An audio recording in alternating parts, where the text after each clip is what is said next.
Hey everyone, it's Joe White here from Get Life Coaching, and welcome to another edition of Live Free. So the other day someone came up to me and said, Joe, what's this Live Free concept all about? I see it in your video blogs, I see it in your Facebook, your Twitter, your emails. What is Live Free? Does it mean like living without fear? And I said, no, because that's unrealistic. We can't live without fear. There's no saying, I am fearless. It sounds really good, right? But it's really not obtainable. Because fear is a natural part of life. You see, it's about taking action in spite of fear.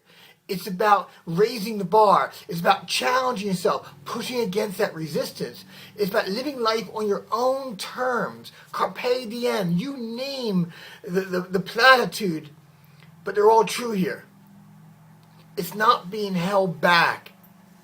It's about living authentically. And they say, well, where did it come from? I said, it's a simple story.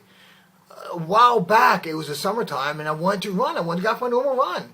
And I was about to run out, and I checked the weather, and the weather said it was about to rain sometime soon, maybe downpour.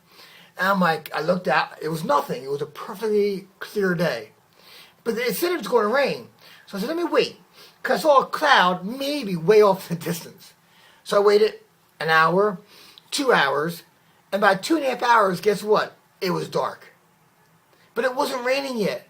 And it hit me. I felt so stupid because I spent 2.5 hours of my life deciding whether I should run or not, whether I'm going to get wet or not. But in all this time, I could have been out and back. I don't run for 2.5 hours. And I'm like, this is silly. I'm going to go out and run. So put my Nikes on, out the door I go. So I'm running, got my iPod on, I'm jamming. Guess what happens? You guessed it. It started to rain. And it started to rain and wind. And of course, I got pissed off. I'm like, I can't believe it's raining. See, I knew I shouldn't have rained. I should have run earlier. And all this trash talk was running through my head. And then I said to myself, Joe, this sounds stupid in what you're saying. I had quite the battle that day. And I remember saying, I got to make this playful. This is only rain. I'm not going to let the exterior environment determine how I feel on the inside. So I started giggling and laughing and playing around with it. And then I started figuring, you know what? I'm like, rain, you can't stop me. I bet you can't rain harder. And it rained harder. I said, fine then, fine. Give me more wind, give me more wind. Whip it on, whip it on. I started yelling and screaming and laughing and carrying on. And of course, I got more wind and more rain. And if anyone saw me, they must have thought I was an absolute lunatic. But I was just having this time of my life. I was like a little kid playing in the rain. It was so freeing, so alive. And I ran to the end where I run, and I do my turnaround, and I'm running back, and it stops raining. And then it hit me.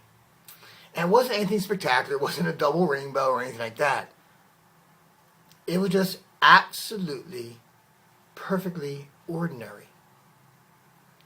It was just this fine mist, that smell, the smell of after a rainfall. And there was nothing around. And it was just this silence. And I just felt something special about this moment. And I'm like, wow, I would have missed it. I would have missed this moment if I didn't go out in the rain.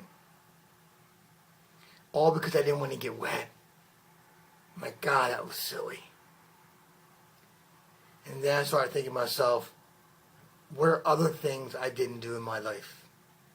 Other opportunities, other challenges, things I desired, dreams that I had that I didn't try, that I debated back and forth. Should I do it? Should I not do it? Should I do it? Should I not do it? Until the opportunity was gone. It was no longer in my control. Then it's not my fault. I just didn't make the decision in time. Now that bull crap. I go, that was pathetic. In all honesty, it is. I'm like, what's the worst that could happen? I said, I got wet. I said, what about what the worst could happen in those areas? I go, nothing.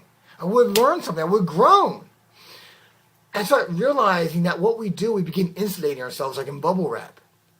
And the more we cut ourselves off from these opportunities, the more we hold ourselves back, the more bubble wrap goes around us and more insulated we become from actually living life. And then we start thinking we're unable to. And then we start thinking we always need that protection. Look, no one died of being rejected. No one died by getting the word no. No one died by having a dream not come a reality at a certain point. No one died of a broken heart. But think about how much you miss. That great love in your life is out there waiting for you if you don't have it. But if you're afraid to get hurt, you're not going to go for it. You're not going to put yourself out there enough. You get this dream, like an entrepreneur like I did. This dream to make something out of nothing. And if you're not willing to fail, if you're not willing to risk it emotionally, you're not going to survive. Not in this economy, not in any economy. It's just too tough. It's just too hard. See, I said this before. I'm going to quote Robert Redford, of all people to quote here. But to be really, really good, you got to be willing to be really, really bad. And you can't live in protection. You can't be afraid of the what ifs. Especially when those what ifs don't really matter. So you get wet, you dry off. If you get a broken heart, you love again. If your business fails, you try something else. Most entrepreneurs, me included, have failed probably more times than I've been successful. The difference is the things I've been successful on has made me more money than those things that haven't been. Those projects, those endeavors. See, to be true to thy own self, to live life on your terms, you got to step out and live free. Because life is raw. And there's a raw element to it. And you look out in nature, nature isn't pretty. It's thunderstorms and blizzards and tidal waves and tsunami and all this crazy stuff. And it's perfectly beautiful sunny days. See, that's the nature of life. It is what it is. And I'm not saying you want to live in pain or seek it out. But if you're not willing to go to that depth, you will never get the heights that you aspire to. My name is Joe White from Get Life Coaching. Live free. Find where you need to live and be free. Be alive. Until next time, live free, everybody. Bye-bye.